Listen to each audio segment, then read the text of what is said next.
अस्सलाम वालेकुम। मैं हूँ खिज़र क्लासरा, वफाकी दारुल हुकूमत इस्लामाबाद से नेशनल प्रेस क्लब इस्लामाबाद के साथ जो है आ, बलोचों का एक कैंप लगा हुआ है और यहाँ पे मुख्तलिफ़ लोग मौजूद हैं और महरंग बलोच जो है वो इसकी क़ियादत कर रही हैं। ये काफ़िला जो है बलूचिस्तान से चला था और ये मिसिंग पर्सनस के हवाले से आ रहा है। एक मिनट सब्र करो यार। ये आया था यहाँ पे और इसकी मुख्तलिफ़ हवालों से कवरेज भी हो रही है। तो मैं कुछ गुजारिशात रखना चाहता हूँ। हमें इन फैमिली से हमदर्दी है, इनके प्यारे लापता हैं, लेकिन गुजारिश इतनी है कि इस वक्त जो प्राइम मिनिस्टर ऑफ पाकिस्तान है अनवारुल हक काकड़, उनका ताल्लुक़ भी बलूचिस्तान से है। चीफ जस्टिस ऑफ पाकिस्तान का ताल्लुक़ भी बलूचिस्तान से है। इंटीरियर मिनिस्टर जो हैं अपना भुट्टी साहब, जिन्होंने हाल ही में रिज़ाइन किया है, सरफराज भुट्टी, उनका ताल्लुक़ भी वहाँ से है। इसी तरह सेनेट के जो चेयरमैन हैं उनका ताल्लुक़ भी बलूचिस्तान से है। इसी तरह बलूचिस्तान के पास कोई 20 के करीब सेनेटर्स भी हैं। इसी तरह एक मुकम्मल हुकूमत भी जो है वो बलूचिस्तान में मौजूद है। इसी तरह सियासी लीडरशिप में है, जैसे जनाब आसिफ अली ज़रदारी साहब जो हैं उनका ताल्लुक़ भी बलोच कबीले से है, बलोच हैं वो। इसके अलावा बिलावल भुट्टो ज़रदारी साहब, जहाँ पे भुट्टो हैं वहाँ पे बलोच भी हैं। इसी तरह बलूचिस्तान में जो मुख्तलिफ़ सियासी पार्टियाँ हैं या सिंध के अंदर जो कौम परस्त हैं, उनमें भी बड़ी तादाद में जो है बलोच लीडरशिप मौजूद है।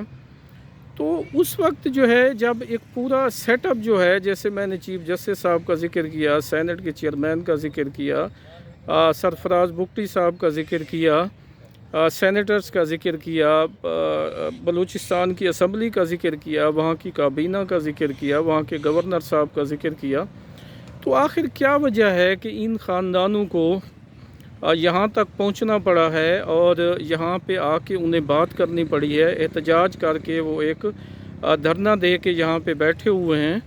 होना तो ये चाहिए था कि जब एक मुकम्मल सूबाई हुकूमत मौजूद है, हाई कोर्ट मौजूद है बलूचिस्तान, तो वहाँ पे इनके जो भी मुतालबात हैं उससे कोई इतराज़ नहीं। यकीनन इनके साथ, इनके प्यारों के साथ ज़्यादती हुई होगी, लेकिन ये जो सारे फोरम्स हैं, इन फोरम्स को भी कहीं ना कहीं जो है एक्टिव होना चाहिए था। Prime minister of Pakistan Anwarul हक काकड़ को मुतहरिक होना चाहिए था, उनके बलूचिस्तान के लोग यहाँ पे मौजूद हैं। इसी तरह वजारत दाखिला अब जिसके पास है उन्हें एक्टिव होना चाहिए था। इसी तरह सेनेट के चेयरमैन को होना चाहिए था। इसी तरह 18 जो सेनेटर्स हैं उनको होना चाहिए था। आसिफ अली ज़रदारी साहब को एक्टिव होना चाहिए था। बिलावल भुट्टो ज़रदारी को एक्टिव होना चाहिए था। इसी तरह नवाज़ लीग में हैं। मकसद ये है कि चीफ जस्टिस ऑफ पाकिस्तान को इस बात का नोटिस लेना चाहिए था। क्या ये तासुर देने की कोशिश की जा रही है कि ये जो इदारे हैं या ये जो इस वक्त सिस्टम है वो सारा बेबस है और बाकी इदारे भी बेबस हैं? लेकिन मेरे ख़्याल में ऐसा नहीं है।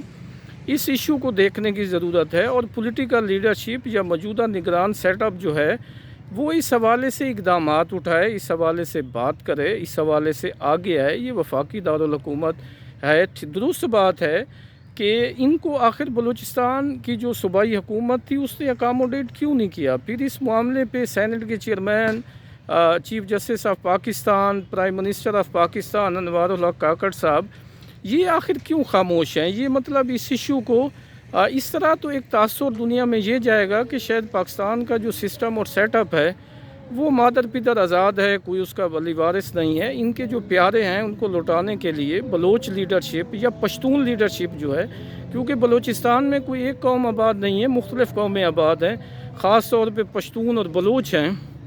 तो वो जो हुकूमत में बैठे हुए हैं उनका ये कहना कि जी हम कुछ नहीं कर सकते, तो इसका मतलब है फिर वो मतलब एक ओहदे अंजाय कर रहे हैं। उनका अमली तौर पे अगर किरदार नहीं है तो वो फिर उन्हें इन प्राइम मिनिस्टर हाउस में, इन बड़े बड़े इदारों में, सेनेट ऑफ पाकिस्तान में नहीं बैठना चाहिए। तो ये मेरी चंद गुजारिशात थी इन फैमिली से हमदर्दी के साथ कि ये लीडरशिप जो है इस तासुर को ज़ैल करे कि वो बेबस हैं, जबकि मेरे ख़्याल में वो बेबस नहीं हैं।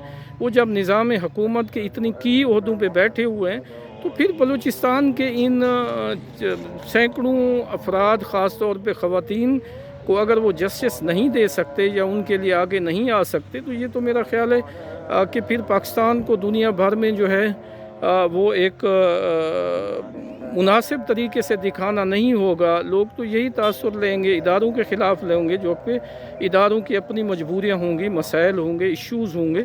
تو یہ میری گزارشات تھیں جو کہ میں نے کہا میں آپ کے سامنے پیش کروں۔ Thank you.